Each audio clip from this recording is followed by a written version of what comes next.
Hey guys, today we're in the kitchen at Boots and Bounty Homestead. I'm Casey and it is cabbage season. So we went out, we did buy our plants already established, and since I kind of run out of room here for the big massive plants for cabbage and broccoli, I went out and used some of my dad's gardens. He has 3 different gardens. He has 2 that's in ground and 1 that is made with multiple raised beds. So he's wanting to relax more, and since I am gardening, he offered to allow me to come out and use some of his garden space. So that is what we did. I bought 12 cabbage plants, and they come in packs of 6. I just got them from Walmart this year, and so we got those. I took them out there and we set them out in his established raised beds, and we did that. I believe it was around March, end of March. That way it was past February with the risk of snow and stuff like that. So we did it towards the end of March and set all 6 out, and I believe we put them about 3 feet apart. And I will insert a picture here of Logan with them while they were growing.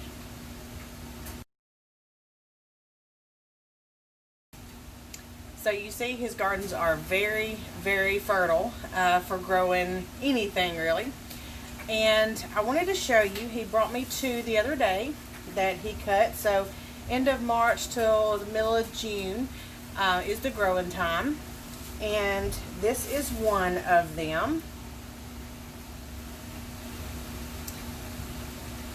Pretty massive. I've got little bitty hands. And this is probably 9 or 10 pounds. And I believe we can go ahead and weigh this together. Alright, let's weigh this bad boy. I'll have to roll it up here. Oh, that's ounces. Hang on.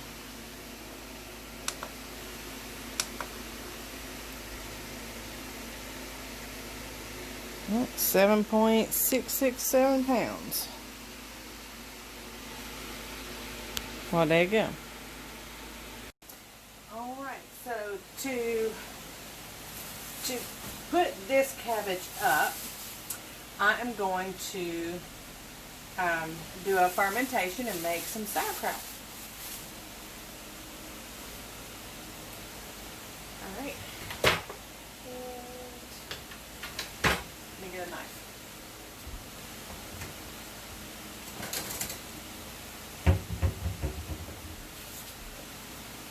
I think this thing's going to be bigger than my knife.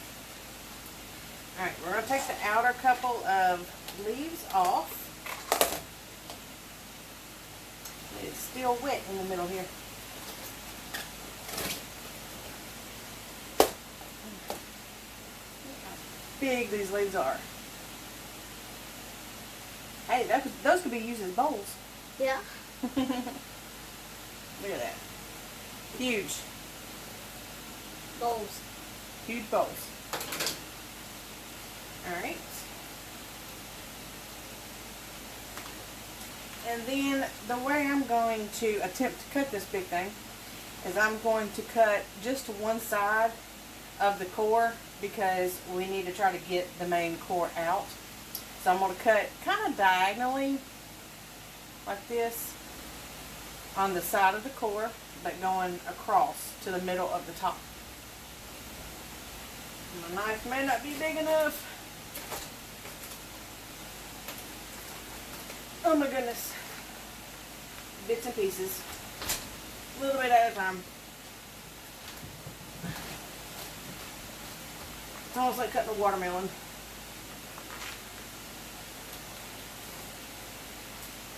What is it? Holy moly. It's a cabbage. Almost as big as a... And it's splitting open. Look, it's splitting open like a watermelon. You know how whenever they're ripe and you go to cut it and you can pull it open? That's what this is doing.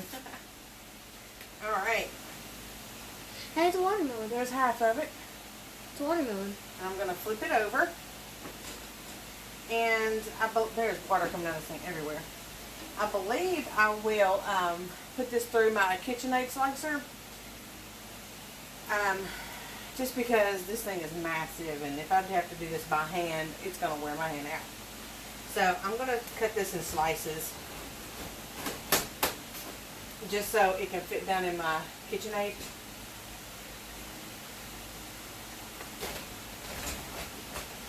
This thing is wound tight.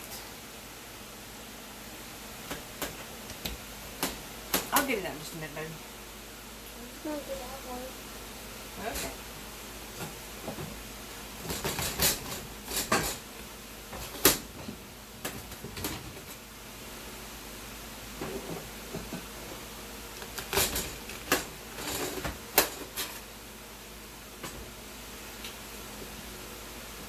Alright, some other ways you can go ahead and put up cabbage or go ahead and cook. You can saute it in a cast iron skillet.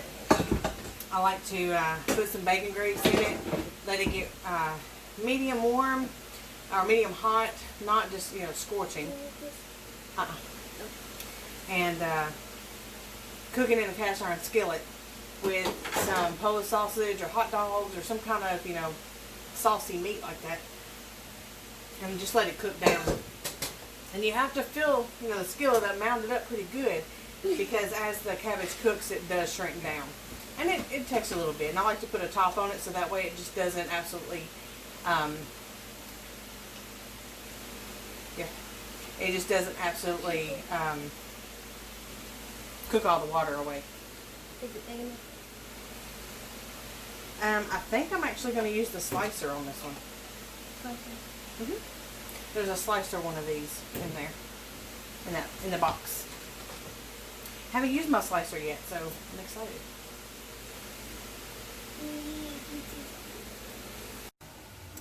Also, I want to add, whenever you are chopping or shredding or processing your cabbage, the outer leaves that you take off, keep them. Leave them as whole as you can, because we're actually going to use those whenever we pack our jars.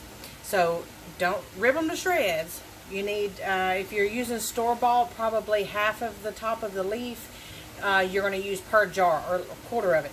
If you get one this big, we're probably going to use about 6 jars for this one. Maybe, you know, 5 or 6. Just depending on how well it tears. But keep your top leaves, the outer leaves that you pull off. Wash them off really well. Doesn't matter what they look like. You're not going to be eating them. We're just going to need them to pack the jars with. So save those for later.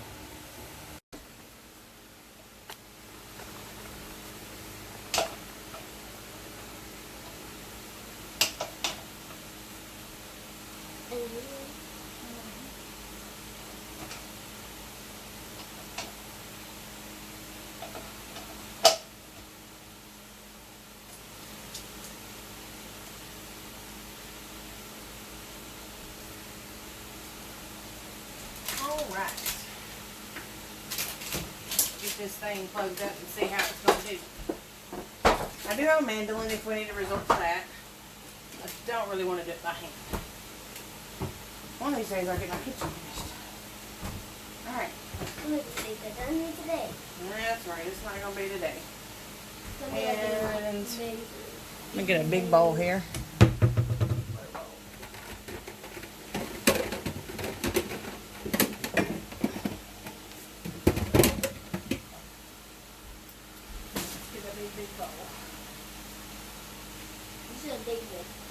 That's the biggest bowl I got. Let's see if this is going to fit down in here. if it ain't, it's already fit. Well, I need it shredded. Okay. Push it.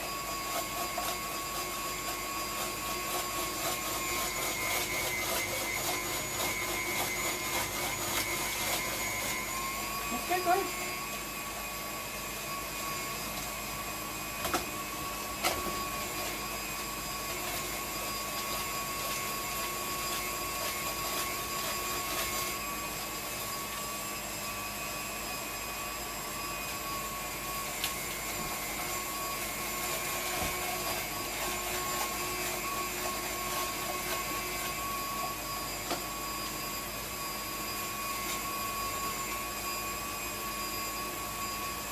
Stop if you're not going to push it down. And I need to put it in there right. Yeah.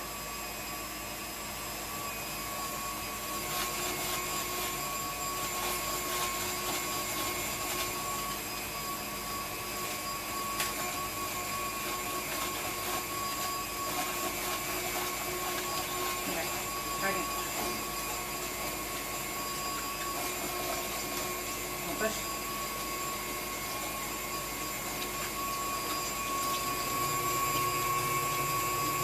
You gonna push?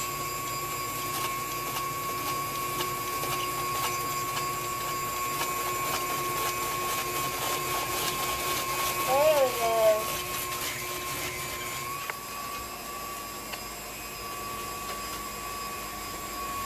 Hang on.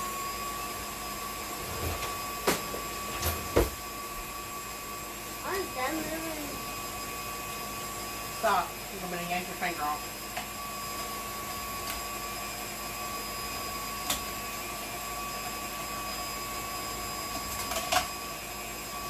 Mess up my fork. Don't mess up your fork. Our fork. Jeez. Jeez Louise.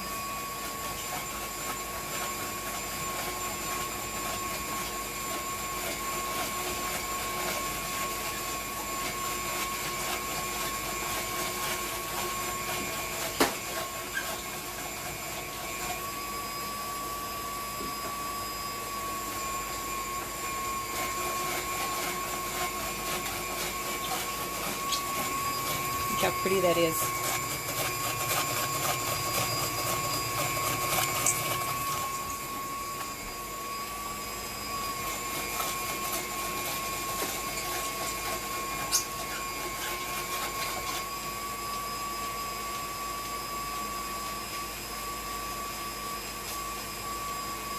This cabbage.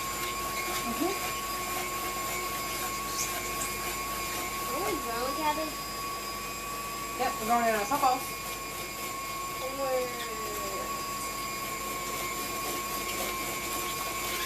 Okay, hang on. There you go. You're going too fast for it. is it almost in? No, you're pushing it down in there too fast and it don't have time to come out. Okay? And then it needs to go faster. You need to slow down.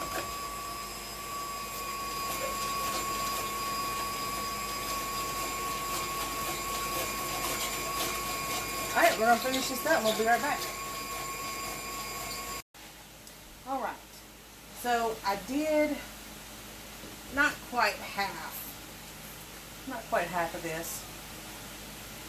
And to get this process started, we have to pull the juices out of the cabbage. For 7 pounds, you use 3 tablespoons of pickling or canning salt. With this not being quite half of a 7-pound cabbage, because I don't think I even have a bowl that big, because this is a lot. This is my biggest bowl, and it's 5.5 quarts. So I'm going to use about 1.5 tablespoons.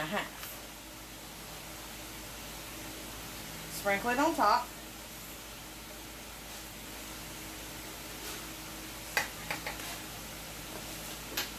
Right, and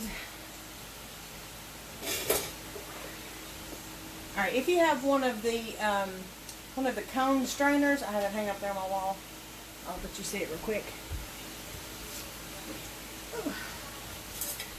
If you have one of the cone strainers like this, you should have a mallet with it, and this mallet's what I'm going to use to do this with.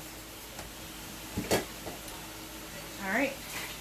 So what we have to do is we have to incorporate the salt into the cabbage and get the cabbage broken up. We have to pound it. So we have to get the cabbage broken up so it will start releasing the juices that the salt is going to pull out.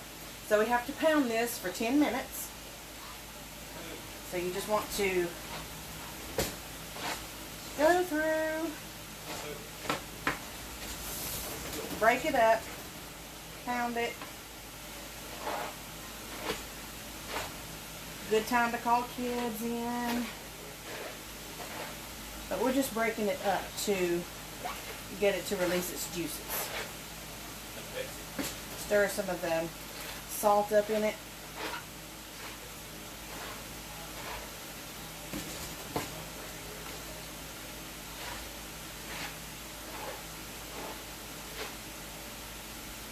I'll show you what I'm doing.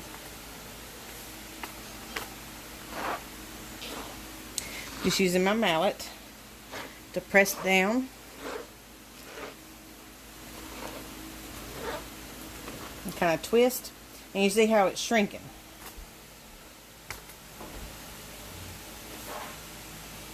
My helper back. And you can kind of stir it up, get some of that salt incorporated.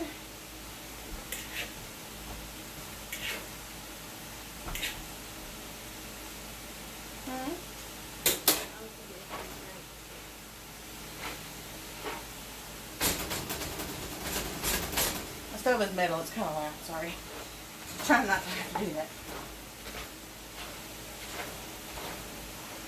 And you can also do this with a wooden spoon. And I have one here. You know, just show them everything, honey. Leave it still. I have one in here that is Emma's. She's left-handed, so we got her some lefties utensils. Excuse me. And it has a wide, flat bottom on it. It's kind of wide. And so I like to use it. I did use this last year whenever I started fermenting. Because you can make sauerkraut, process it in the canner and do it that way. But whenever you ferment it, it grows the good bacteria that's going to help your gut. And whenever you ferment foods and grow the good bacteria, it helps your immune system, which it also helps with, of course, the immune system is fighting off being sick, but it also helps your autoimmune diseases. And it's recommended that you eat at least a cup of fermented food every day. And you can do carrots and tomatoes and cabbage, and it's a lot of different vegetables that you can ferment. Tomatoes I'll be doing a little bit later, because I do have a good tomato fermenting recipe to do a little bit later once the tomatoes start coming in. And what I do is I make pizza sauce and spaghetti sauce. But it's labeled as either or, because it's the same consistency with either one. The only difference between pizza sauce and spaghetti sauce, pizza sauce is not cooked, it's raw. And spaghetti sauce is cooked and processed. But either way, you're still kind of cooking it, so it still kind of ends up the same way. So, Logan's going to have his hand at it. So we got to do this for 10 minutes. And then we're going to let it set and rest for 15 minutes. So we're going to break it all up, and the salt's going to draw it out. And then we're going to come back, and then we'll see how much liquid we have in it. And we may do it for 5 or 10 more minutes. So y'all hang in there, and we'll be right back. We're not going to make you watch this. Alright, I'll show y'all real quick. It has halved its size. I'm at the end of the first 10-minute beating. And I just stab, stab, stab. And it's kind of a thick consistency. Like it's real kind of pasty. It's starting to look kind of like it's cooked because it's getting wet. And it's releasing its own juice. Alright, so now we're going to wait 15 minutes and I will be right back. Alright, real quick, I finished cutting up the rest of the cabbage and I put it in a clear glass bowl because I want you guys to see it as the action happens in the bottom. Since we had a little over half, I went ahead and put 2 tablespoons of canning salt in here. So for 7 2/3 pound cabbage, we're going to have 3.5 tablespoons of salt in here. So I sprinkled it on top, and I'm going to do the same process. I got this cut, and I'm going to smash it or pound it for 10 minutes while the other one is still resting. I think we still have about 10 minutes left on it. So I'm going to go ahead and pound this one and then we can move on to the next step with the other one. I had to clean up my mess too, because this kind of gets messy.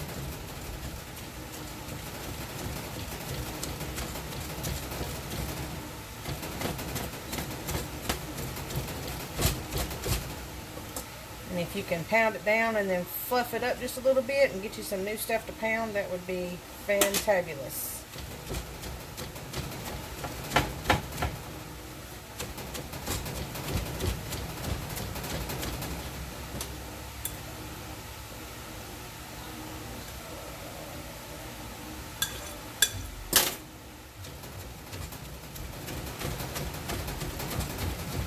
If any of y'all are left-handed and you want to get some left-handed utensils, Lefties, they are in San Francisco, and they have a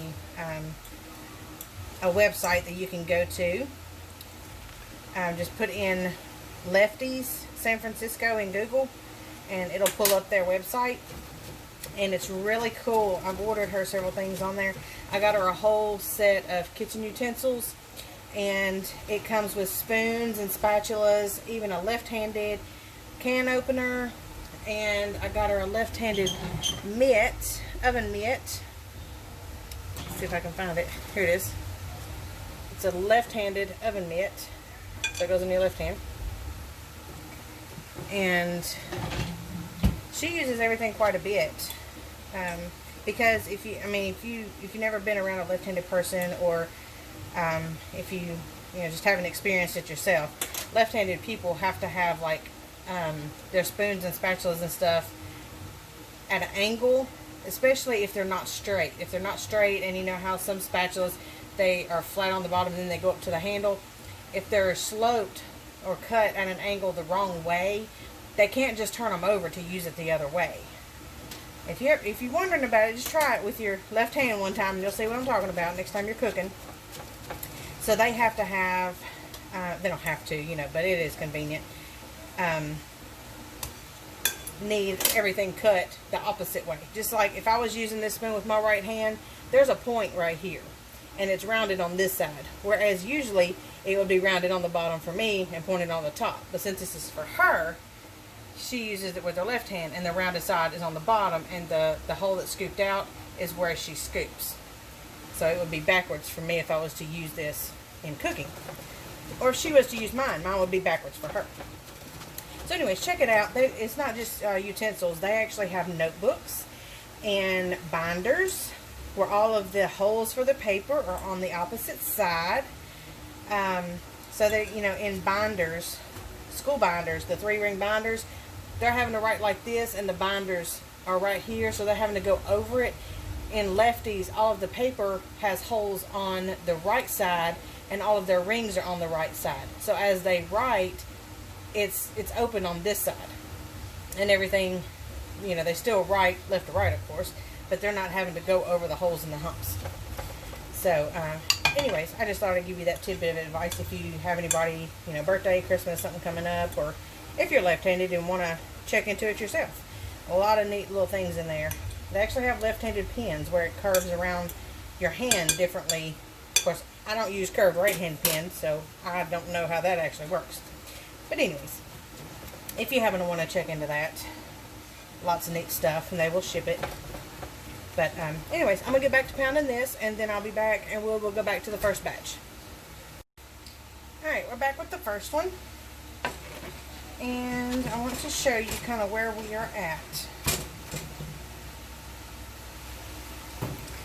Alright, if you guys can see in there, let me see if I can pull it up to the side. Hold on.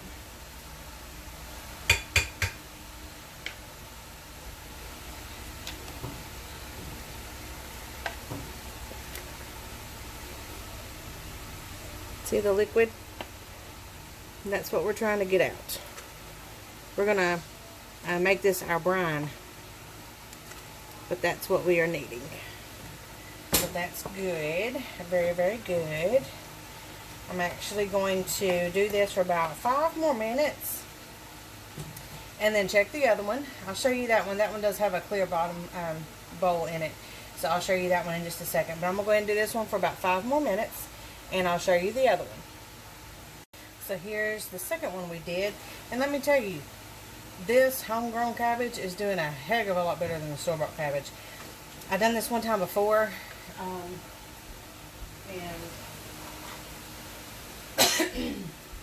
I did it with store-bought cabbage. And this is after it's been cooked and sealed. But it did not have near as much water in it as this one. And I actually had to add water in it. Alright. Like I'm just pounding away. Alright, let's see if we can see this one.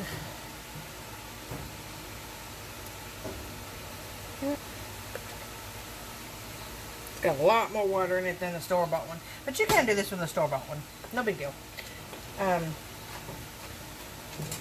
Alright. So about 5 more minutes on this. And I didn't tell you last time. 5 minutes for the second pounding, and then just let it rest.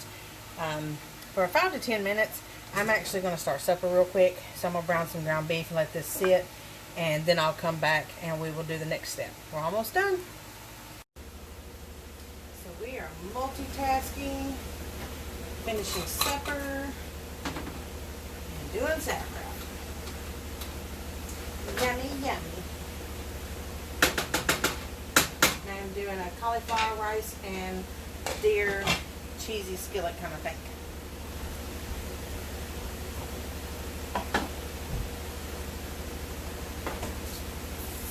Alright, let's get back to the show.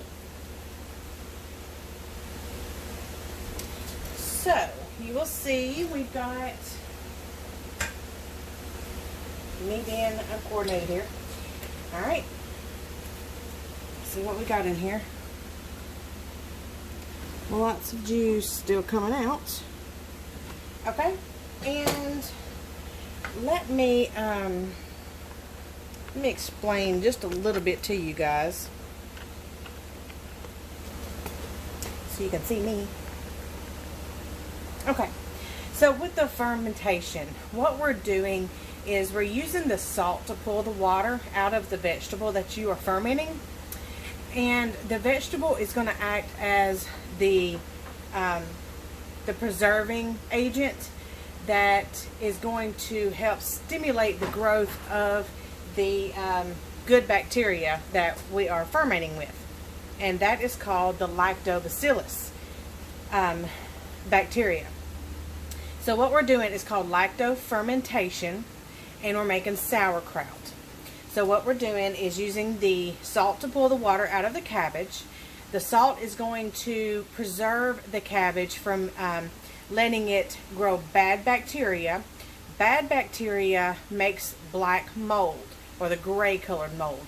Usually you find in the back of the refrigerator or something. And this may actually mold later on down the road during the fermentation process, but as long as it's white, it's fine. The white is just making a seal cap on top of it. We'll get into that later. But what we're doing is we're growing the lactobacillus bacteria, and we are fixing to start that process. So just to explain a little bit about that real quick, about why we're doing this, the bacteria that we are actually going to be growing, and I'm sorry if this sounds gross, but if you take probiotics, you are taking this bacteria. This bacteria is in the gummies, the capsules, the tablets, whatever you take, the liquid, and it is what helps your stomach or your gut digest food. And especially people with like IBS or autoimmune problems, they usually have a gut problem. Usually they can't digest the food, which causes them to have GERD, or gastro reflux. It's a lot of problems that stimulate one from another, and it's 90% of the time any problem other than like your heart problems or high blood pressure or anything like that, lung problems. Any of your stomach from mouth to end is going to be caused by your gut. It has a lot of jobs. So we are going to actually make food for all you foodies out there that want to help your gut, help your immune system, help your system to work better for you, so you will feel better. And so we're going to first start off, we've got this pounded down, we've got our water that has started coming out of the cabbage. Next step we're going to do, let me grab a jar. And you can do this either in pint jars or in quart jars. So this was like a 7.5 pound cabbage. We put in 3 tablespoons of salt. Now 3.5 tablespoons of salt altogether. If you go to the store and get one of their cabbages, weigh it and just see, because about 3.5 pounds is going to be, was it 1 to 1.5 tablespoons? So around 3 to 4 pound cabbage, you want to use 2 tablespoons or a little bit less, depending on your taste too. You can always make a batch and make a small batch. If it's too salty, then it's kind of your own preference. Just whatever you want. I did this one time before, and it actually turned out really good. Okay, so we're going to take our jar, and let me tell you about your jars. Your jars have to be clean. Okay, soap and water, not bleach. I don't even know that I would really run them through the dishwasher unless they are just absolutely disgusting. Because you actually, during this process, you actually don't want to kill off everything in your jar. You can run it through the dishwasher, that's fine if you want to. It may slow the process down a little bit, but if you just use soap and water, you do actually leave a little bit of the good bacteria in here. That's going to help you during your fermentation.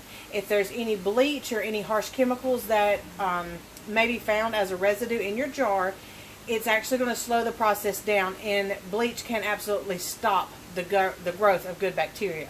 It can kill it off, and you'll never get anywhere in this process. So, a jar. Alright.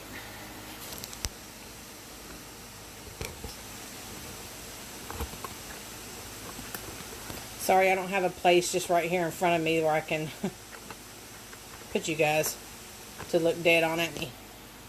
Okay. So what we're going to do, I'm going to actually get a funnel.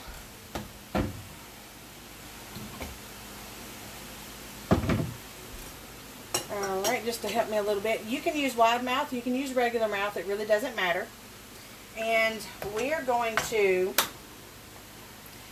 take the cabbage that we have beat to death and start putting it in our jars. Now, when you start putting it in your jars, we do have to pack this down really, really tight, because air is not your friend. Not, no way, no form, no how, no fashion is air your friend, okay? This is another reason why I like this thing. It fits right down in the funnel, and you can take it off if you want to. At this time, we have got to beat this down. We got to pack it in there really, really tight. Okay? Pack it, pack it, pack it.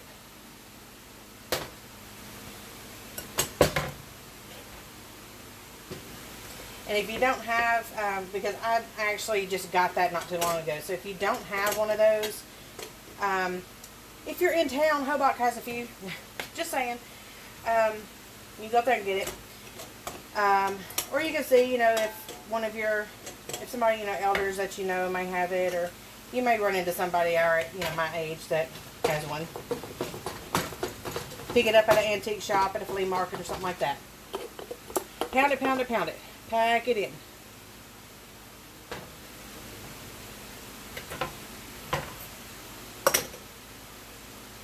It just works really nicely. But yeah, I just bought that, so you don't have to have it. You can actually, if you use wide mouth jars, you should be able to get your hand down in there. Or just a spoon or something. Anything that fits that you can get down in there.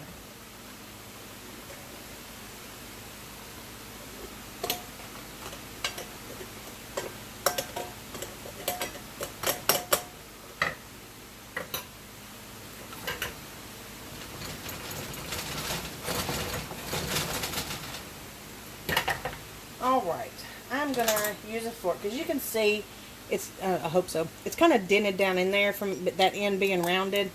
And if you know somebody that can make you a flat ended one, they do have pounders. I have seen one before. They're like these, but they're flat. Actually, they're like this long.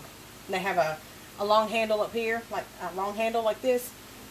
And then they have a short little stubby part, which fits in a regular mouth jar. So it would be, you know, the size of that. And it would only be just a couple inches deep, and it would be flat on the end. That way it just sits right in there and you can just pound it. So this is actually round because it fits in the bottom of that cone. So I'm going to push the sides down a little bit, kind of to see where I'm at.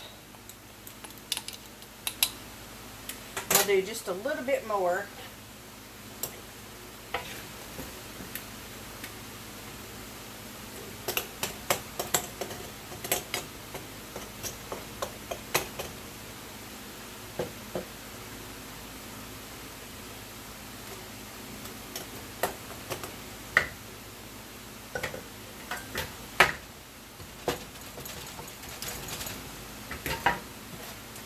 And you really need to stop before you get to the neck. That may be just a hair much.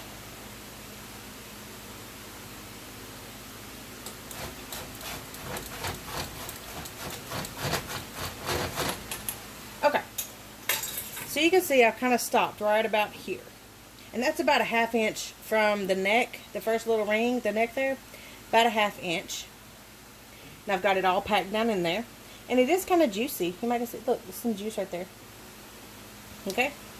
So, the next step, I told you to save some of your cabbage leaves. And this one, it was one of the big ones I cut up. It's about, I don't know, 3 inches wide, about 8 inches long or so. And what I'm going to do is I'm actually going to fold this one in half. And remember I said, air is not your friend. So if you don't have cabbage, if you accidentally throw it away and forget, if you have some kale or some lettuce or anything like that, just make sure it's clean.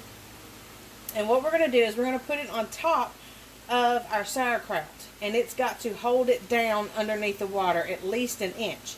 And that's why I said we're going to go down here about 1/2 inch. So whenever we fill it up to about the first ring, that way it gives us almost 1 inch of headspace. And that way I'll get into that in just a minute. But we're going to take this and press it down in here. And you want to try to get it down in the sides because you don't want anything, any of your kraut, your shredded kraut, to get out. Ha, I'm a poet, didn't know it. How about that? Alright. So we're just pushing it down to the sides. And you can see my liquid. And this is really good because last time I did this I didn't have that much liquid. Because it was a store-bought cabbage. Okay, that is the difference. Alright. Wipe your hand off. And you do want clean hands for this if you happen to need to wash your hands before you do this because you will have bacteria that will grow bad bacteria on your hands. Okay? Sorry, I forgot to mention that earlier. Alright, now if you have any excess cabbage in here, which I'm sure you should if you grew it. You might not if you store-bought it. So we want to try to get the liquid and not the extra little tidbits. And you see I do still have some left in here. I didn't use it all. But we're going to try to get it up to that neck line. The first little neckline there.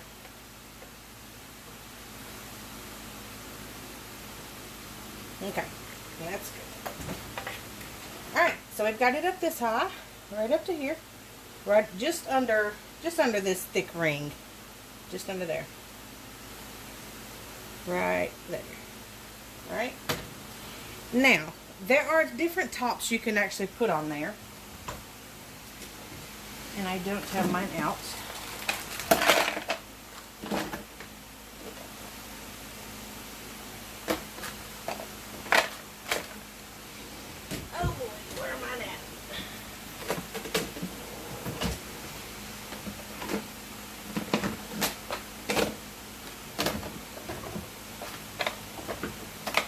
Well, ain't that something?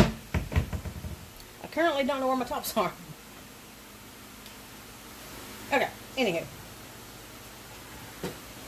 They have these reusable lids that are not airtight. This is my preference.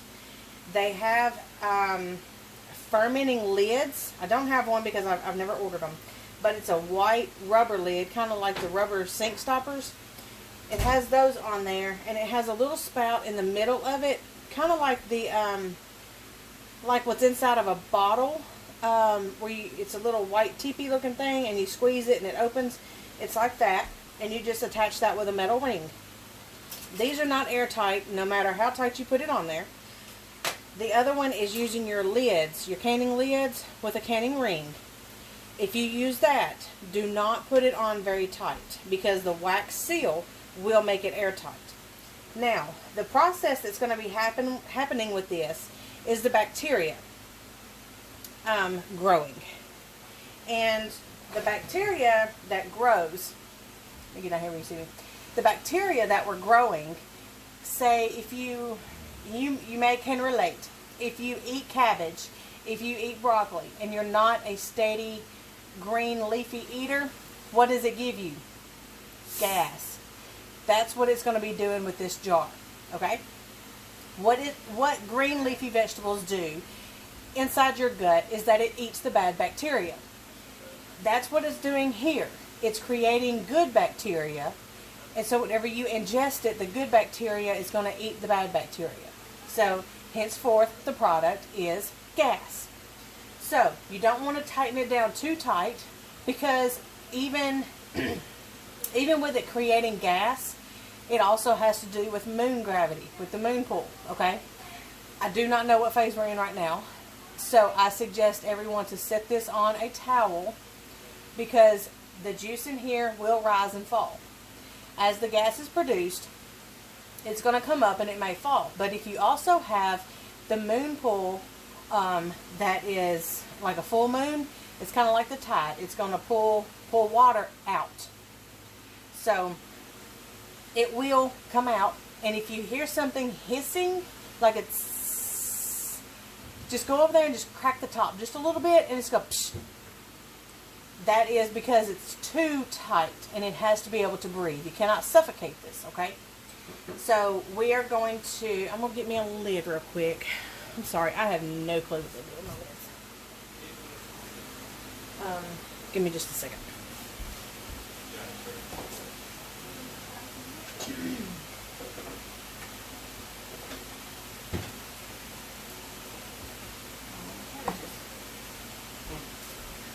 I'm going to borrow one just to show you guys.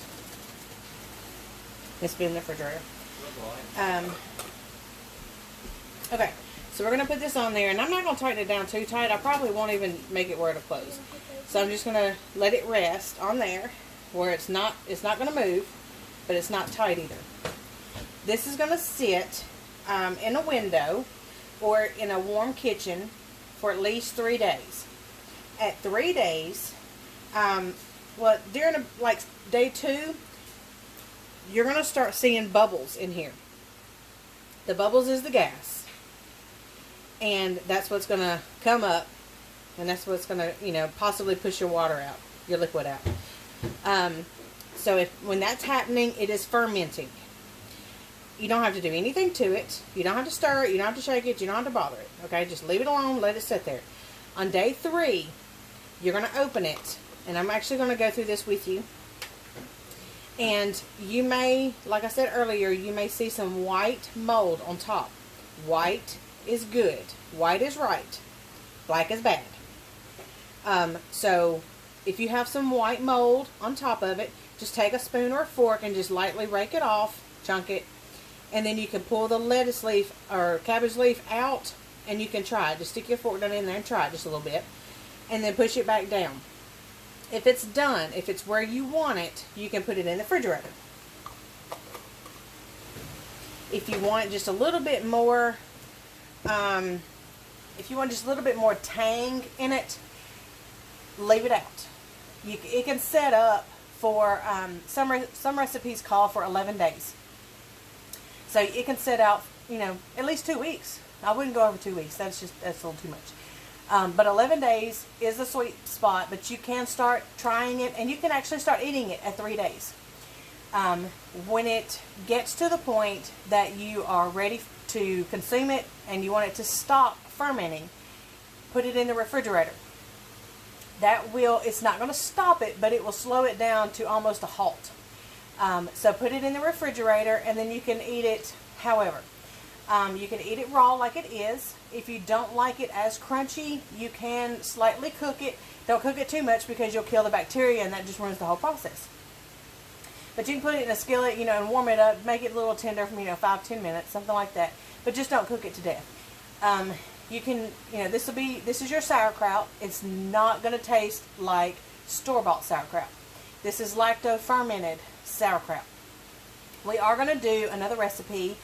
Hopefully I can get to it tomorrow, where we can it. This can be canned, although I don't like to, because once you start canning it, again, it starts, like cooking, it starts killing the bacteria. So we are going to do a different canning recipe with this. Kind of the same process, but it's we're going to have to use, I'm going to have to look at it because it's been a year since I did it. I can't remember if it's a water bath or a pressure cooker. I think it's a water bath. But we can look and see about that. And I will have that ready for you guys tomorrow if you want to do that. So at any point you want to do this, you can get all your supplies and everything together and just follow along with me in the video. Pause it wherever you need to. And I hope that you enjoy it. If you don't know if you're going to like it or not, and I know you, and you would like to come and try some, let me know. And feel free to come by and I will let you try some. I also do fermented carrots. These bad boys are strong. I would not ferment them over 3 days. Same process, you just don't have to pound them. But that's a whole different video. I don't remember the salt ratio right offhand. But anyways, you do that the same way. You do the tomatoes the same way. Tomatoes have to go 3 weeks though. Just saying. We will do that later though, whenever tomatoes start coming in. So we've got our cabbage ready, and I've got to finish the rest of these. If you want to do it in pints, feel free to do it in pints. It's not going to bother anything. You'll just have more jars.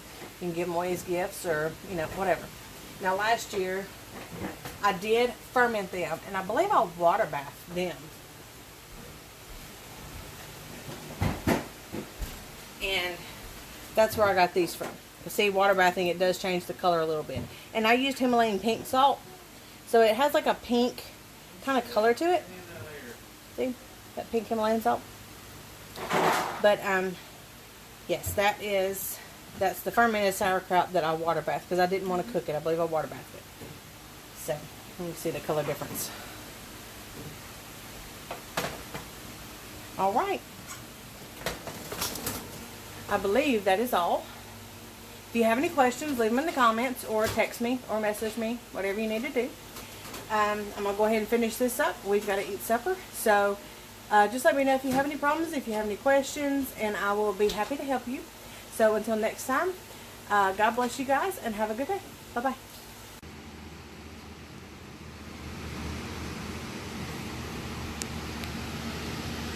Sorry, it's kind of bright. I'll do a follow-up video with you guys in the next day or two to show you the bubbles and to show you what it's looking like.